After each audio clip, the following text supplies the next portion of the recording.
Morning बच्चा लोग, और की हाल चाल, कैसे हो सब लोग? आई होप बहुत अच्छे होंगे। तो आज हम लोग फिर से एक एनर्जी के साथ एक नए टॉपिक को पढ़ते हैं, जो कि हमारे लिए न्यूमेरिकली वे से अगर देखा जाए तो इम्पॉर्टेंट है। तो हम लोगों ने प्रतिरोध पढ़ा, यानी कि हम लोगों ने रेजिस्टेंस पढ़ लिया। हम लोगों ने वेरिएबल रेजिस्टेंस पढ़ लिया था, जिसको परिवर्तनीय प्रतिरोध कहते हैं। अब हम यहाँ पे पढ़ेंगे कि एक्चुअल में जो रेजिस्टेंस होता है, जो प्रतिरोध होता है, उसको ऐसे कौन कौन से कारक, ऐसे कौन कौन से फैक्टर्स होते हैं जो कि अफेक्ट करते हैं। तो चलिए टाइम को ना बर्बाद करते हैं, वो वीडियो को स्टार्ट करते हैं।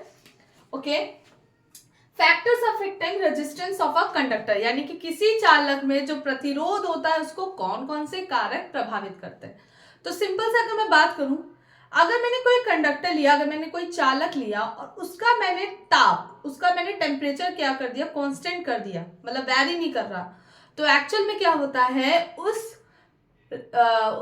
कंडक्टर में उसकी लेंथ, वायर की लेंथ, वायर का एरिया और वायर किस मटेरियल का बना हुआ है, इस फैक्टर पे इफेक्ट करता है। यानी कि रेजिस्टेंस, अगर मैंने उसका टेम्परेचर क्या कर दिया, कांस्टेंट कर दिया, वेरी नहीं कर रहा है, तो क्या होगा, उस वायर में जो उसकी रेजिस्टेंस होगी वो इफेक्ट करती है उसकी लेंथ को, मतलब लेंथ जैसा होगा वैसी रेजिस्टेंस होगी। उसका एरिया जैसा होगा, एरिया का मतलब यहाँ पर हम बात करेंगे क्रॉस सेक्शन ऑफ एरिया, ठीक है, जितना मतलब क्रॉस सेक्शन उसका एरिया होगा, ठीक है।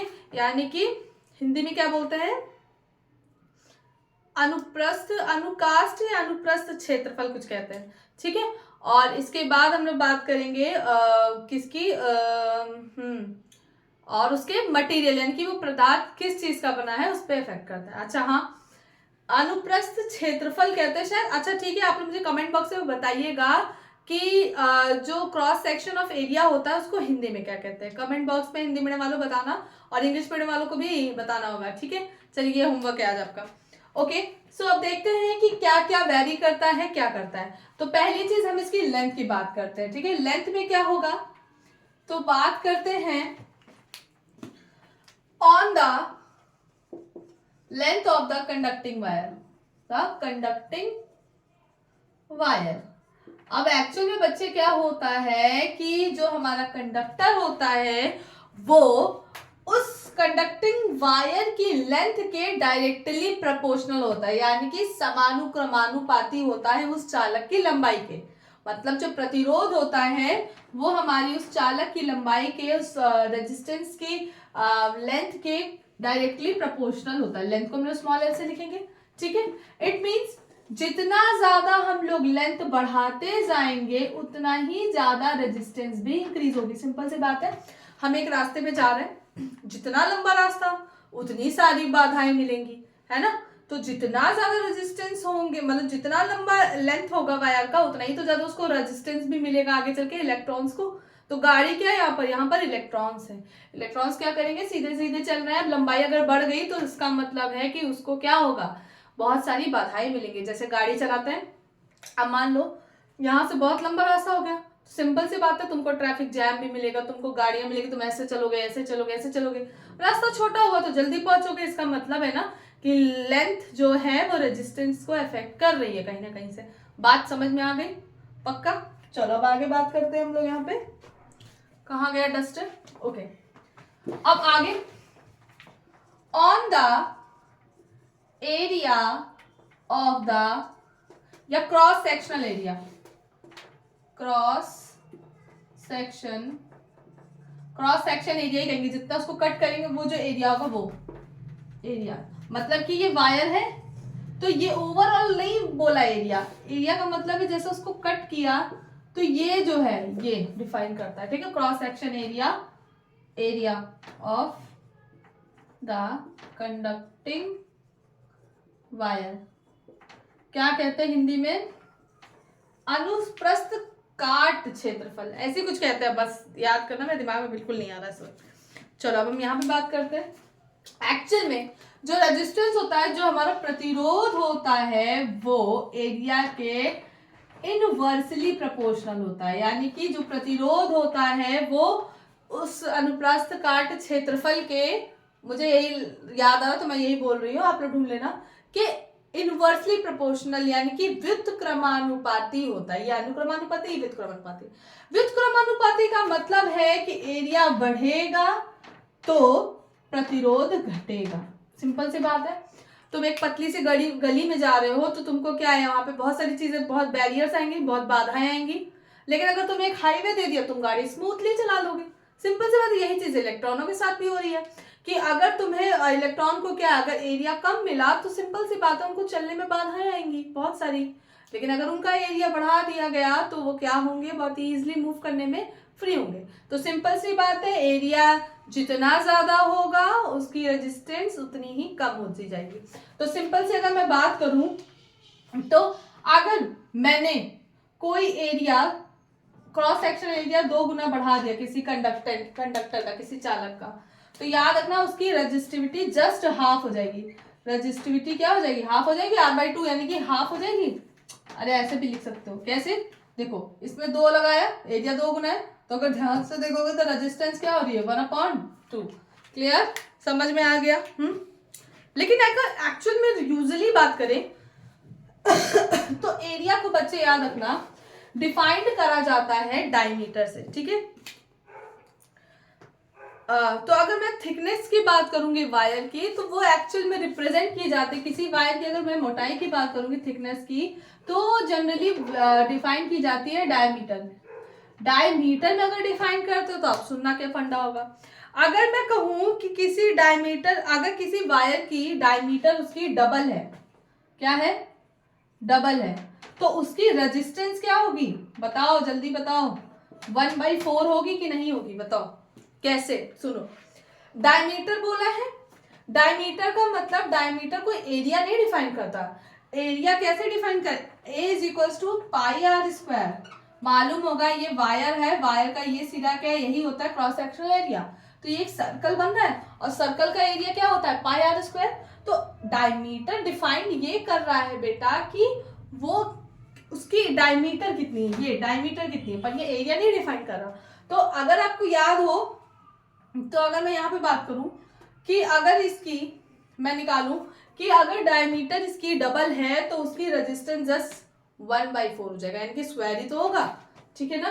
क्लियर, समझ में आ रहा है। तो यहाँ पर क्या है, इसी चीज को हम यहाँ पे देखेंगे कि इसकी फिर रेजिस्टेंस क्या हो जाएगी, 1/4। अब अगर मैं बात करूं कि किसी की डायमीटर रेजिस्टेंस की 4 टाइम्स ज्यादा है, ठीक है, तो उसका जो रेजिस्टेंस होगा वो 1/4 का स्क्वायर हो जाएगा, जो कि क्या है, मतलब स्क्वायर होता जाएगा ना 1/16। तो ये याद रखना है, स्क्वायर करेंगे ना r², तो इस चीज को ध्यान रखना, ठीक है।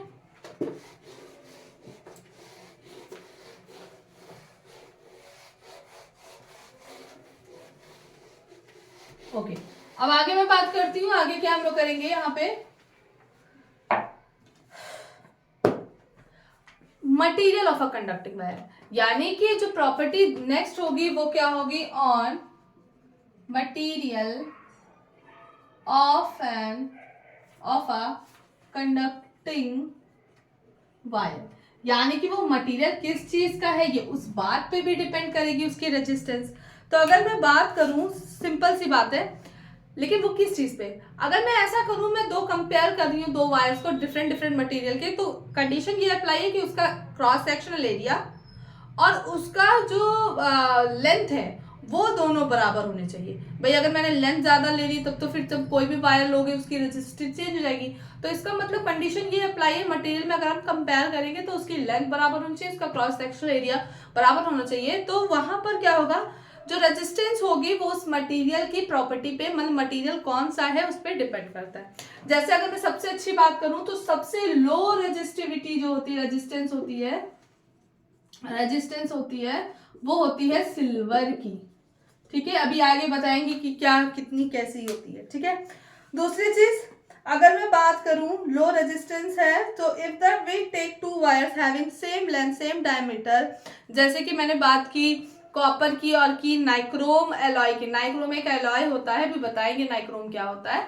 तो नाइक्रोम वायर जो होता है, तो यहाँ पर क्या है, अगर मैं बात करूं तो we find the resistance of nichrome wire is 60 times higher, ठीक है, देन द कॉपर। कॉपर तो अच्छा वायर होता ही है, लेकिन नाइक्रोम भी अच्छा होता है। क्या होता है, क्यों होता है, इसको यूज किया जाता है, अच्छा होगा तभी तो यूज करते हैं, कुछ ना कोई खासियत उसमें है।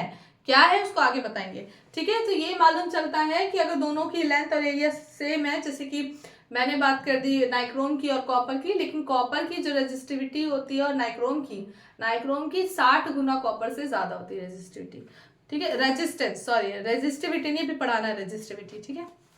Okay, next, on temperature of the conducting wire, temperature पे भी डिपेंड करता है। क्या होगा, जितना ज्यादा किसी कंडक्टर में हम लोग अगर टेम्परेचर इंक्रीज कर देंगे तो उसकी रेजिस्टेंस भी बढ़ जाएगी, क्लियर। और किसी में अगर टेम्परेचर को डिक्रीज कर देंगे तो उसकी रेजिस्टेंस डिक्रीज हो जाएगी। कंफ्यूज मत होना, सेमी कंडक्टर की अलग केस होता है, वो अभी मैं डिफाइन कर दूंगी, ठीक है। तो ये कतई ना सोचना कि टेम्परेचर बस कंडक्टर का याद रखो, कंडक्टर का क्या होगा, टेम्परेचर बढ़ेगा तो रेजिस्टेंस भी बढ़ेगी, टेम्परेचर घटेगा तो रेजिस्टेंस भी डिक्रीज हो जाएगी। Is this clear to all? Okay, यहाँ पर मैं एक चीज बताना चाहती हूँ, रेजिस्टिविटी, जो मेरे बार बार मुंह से निकल रहा है, ठीक है। क्या है रेजिस्टिविटी? रेजिस्टिविटी ही तो सबसे मेन फंडा है जो कि यहाँ पर हर चीज को डिफाइन करेगा। क्या है, चलिए इसी को देखते हैं। और पढ़ाई बड़ी अच्छी चली तुम लोगों की भैया? कमेंट में तो ऐसी मनहूसियत छाई हुई है, कमेंट का मतलब है पता नहीं पढ़ रहे हो कि क्या कर रहे हो, भगवान ही मालिक है तुम लोगों का। पढ़ते रहो, तैयारी करते चलो भैया, क्या ही बताए। रेजिस्टिविटी, अरे अब वीडियो आएंगी, डोंट वरी, ठीक है। तैयारी करवानी है यार, तुम लोग बेचारे इंतजार करते करते थक गए। चलो अच्छा, कोई बात नहीं। ओके, रेजिस्टिविटी को हम एक और नाम से जानते हैं जो कि स्पेसिफिक रेजिस्टेंस भी होता है। स्पेसिफिक रेजिस्टेंस, हिंदी में बोले तो विशिष्ट प्रतिरोध, ठीक है। वेरिएबल रेजिस्टेंस परिवर्तनीय होता है। रेजिस्टिविटी का मतलब प्रतिरोधकता, है ना, प्रतिरोधकता। कंडक्टिविटी मतलब चालकता, प्रतिरोधकता, ठीक। चलो अब यहाँ पे बात करते हैं। हम लोगों ने भी यहाँ पे दो इक्वेशन समझी, मतलब दो चीजें जानी कि रेजिस्टेंस जो है वो डायरेक्टली प्रोपोर्शनल होते हैं उसके लेंथ के। रेजिस्टेंस जो होती है बहुत इंपॉर्टेंट बताने जा रही है, क्वेश्चन पूछा जाता है, find the relation between resistivity या स्पेसिफिक रेजिस्टेंस एंड रेजिस्टेंस, ठीक है। आर और एक और नया सिंबल आएगा, उसमें सिंबल बताते हैं अभी तुम लोग को। चलो फिर अब ये क्या है, रेजिस्टेंस जो होती है लेंथ के डायरेक्टली प्रोपोर्शनल होती है और उसके क्रॉस सेक्शनल एरिया के इनवर्सली प्रोपोर्शनल होती है। ये दो रिलेशन है। अब इन दोनों को कंबाइन कर दो क्योंकि दोनों ही आर के प्रोपोर्शनल है, तो क्या है, L/A।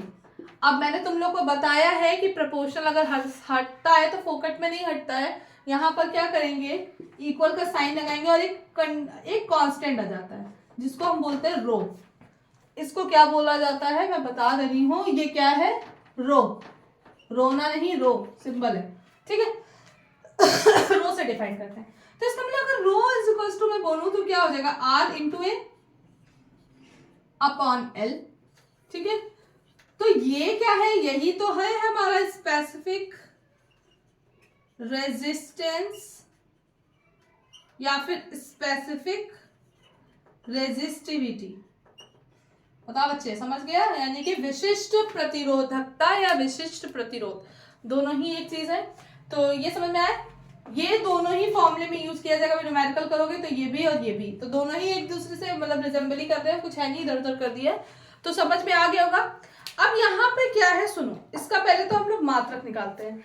तो पहली चीज तो ये जो कांस्टेंट है, याद रखना ये कांस्टेंट है, ये रो है जिसको स्पेसिफिक रेजिस्टेंस कहते हैं। और ये याद रखना कि किसी भी कंडक्टर के एरिया और लेंथ पर डिपेंड नहीं करता है, ये सिर्फ उस मटेरियल पे डिपेंड करता है जिस पे वो बना हुआ है, यानी कि वायर किस मटेरियल का बना है उस चीज पे, प्रॉपर्टी पे डिपेंड करता है, ठीक है, क्लियर। अब चलो यहाँ पे इसके यूनिट डिफाइन करते हैं। क्या है यूनिट, क्या होगी, रो है, आर है, आर का क्या होगा ओम, एरिया का metre square, something is wrong, नहीं सही है, ठीक है, मीटर स्क्वायर और मीटर, तो मीटर से 1 मीटर कटा, क्या आ गया, rho is equal to ohm metre. तो यूनिट क्या हुई इसकी बताओ, मात्रक क्या हुआ, ओम मीटर। ऐसे भी लिख सकते हो, ऐसे भी लिख सकते हो, ओम मीटर, और हिंदी में ऐसे भी लिख सकते हो ओम मीटर। ठीक, आपको जो सुटेबल लगे, सबके लिए इंडिपेंडेंट हो, ऐसा नहीं है कि इंग्लिश में ऐसा नहीं, हिंदी वाले नहीं लिख सकते, ऐसा कुछ नहीं है। ठीक है, समझ में आया? तो ऐसा क्वेश्चन आएगा, जरूर आता है, ये पूछा जाता है, काफी इंपॉर्टेंट है। Find the relation between resistivity या स्पेसिफिक रेजिस्टेंस एंड रेजिस्टेंस।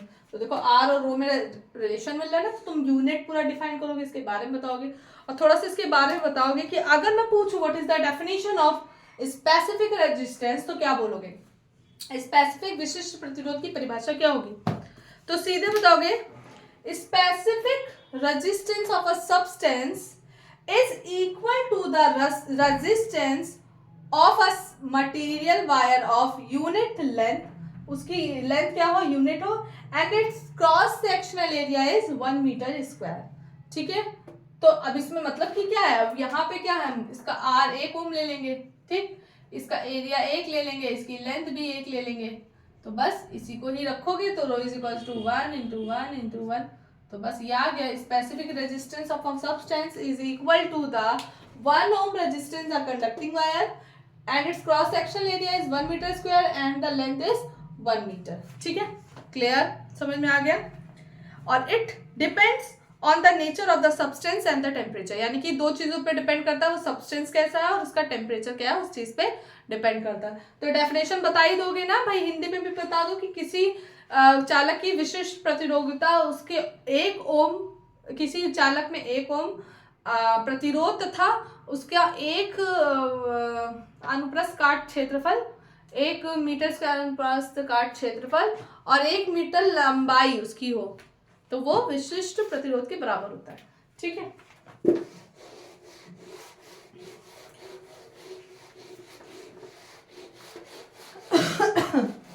चलो अब यहाँ पे कुछ चीजों की मैं बातें बता दे रही हूँ कि रजिस्टिविटी किसकी किसकी मालूम होनी चाहिए। यानी कि रजिस्टिविटी जो है वो सब्सटेंस की रजिस्टिविटी जो है ये डिफाइन करती है कि वो मटेरियल कितना अच्छा कंडक्ट करेगा। तो याद रखना, सबसे कम रजिस्टिविटी या विशिष्ट प्रतिरोधकता जो होती है वो होती है हमारी सिल्वर की, जिसको चांदी बोलते हैं। चांदी की विशिष्ट प्रतिरोधकता होती है 1.6 इंटू 10 की पावर -8। ठीक है, 1.6 इंटू 10 की पावर -8 ओम मीटर होगा भाई, इसकी रेजिस्टिविटी का फॉर्मूला मतलब वो यूनिट यही होता है।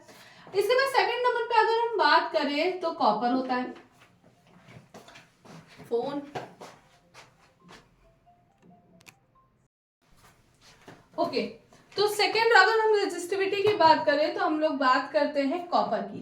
तो कॉपर वायर की जो रेजिस्टिविटी होती है वो 1.62 इंटू 10 की पावर -8 ओम मीटर होती है। ठीक है, माइनस मतलब 2 आने पे सोचो इतना डिफरेंस है, तो याद रखना कॉपर ही सिल्वर ही यानी कि चांदी ही आपका सबसे गुड कंडक्टर ऑफ इलेक्ट्रिसिटी होता है। लेकिन एक्चुअल में इसको इसलिए नहीं यूज करते हैं क्योंकि ये बहुत ही महंगे होते हैं, तो इनके वायर बनाना पॉसिबल नहीं है क्योंकि फिर बहुत महंगे हो जाएंगे, तो लोग खरीदेंगे कैसे, इसीलिए इसकी सेकंड नंबर पे हम लोग यूज करते हैं कॉपर। तो कॉपर के ही आपको ज्यादातर कॉपर और एल्यूमिनियम के ही वायर आपको देखने को मिलते हैं फॉर मतलब जो भी आपका कनेक्शन होता है, केबल वायर व्हाटएवर। तो यहाँ पे क्या एल्यूमिनियम की अगर रेजिस्टिविटी की बात करें तो होती है, अब 2 पे आ जाएगी 2.63 इंटू 10 की पावर -8 ओम मीटर। ठीक है, क्लियर, समझ में आ गया? अब हम कुछ एलॉयज के बारे में बात करते हैं, बहुत सारे होते हैं, क्रोमियम होता है, आयरन होता है, टंगस्टन होता है। ठीक है, टंगस्टन 5.20 पे हो जाता है, लेकिन हम कुछ एलॉय की बात करेंगे। और एलॉय में एक तुम लोगों को नाइक्रोम के बारे में बताते हैं। नाइक्रोम जो वायर होता है ये एक्चुअल में एलॉय है, और ये किसका एलॉय है ये भी जान लो। ये 4 चीजों का एलॉय होता है, जो कि हमारा आयरन होता है, क्रोमियम होता है, निकिल होता है और एक कॉपर होगा। ठीक है, इन चारों का ही ये क्या होता है, एलॉय होता है। ठीक है, नहीं कॉपर नहीं होगा, मैग्नीज होना चाहिए। ठीक है, मैग्नीज है, मैग्नीशियम नहीं है, मैग्नीज है। ठीक है, इन चारों का होता है। और याद रखना, अगर मैं अलॉय में बोलूं इसकी रेजिस्टिविटी तो पक्का ये बहुत बढ़िया होती है और इसकी बहुत ही कम होती है। कितनी होती है, 1.1 इंटू 10 की पावर -4। ठीक है बेटा, अब ये क्या करता है एक्चुअल में, ये जितने भी तुम्हारी इलेक्ट्रॉनिक गैजेट्स होते हैं, इलेक्ट्रॉनिक डिवाइस होते हैं, जैसे प्रेस में यूज करते हैं, गीजर में यूज करते हैं, और हीटर में यूज करते हैं तो नाइक्रोम वायर को ही यूज किया जाता है। क्यों? क्योंकि इनकी रेजिस्टिविटी जो होती है वो बहुत ही लो होती है। और एक चीज, ये क्यों यूज करते हैं, आप ये भी कह सकते थे मैम ये क्यों नहीं यूज किया जाता।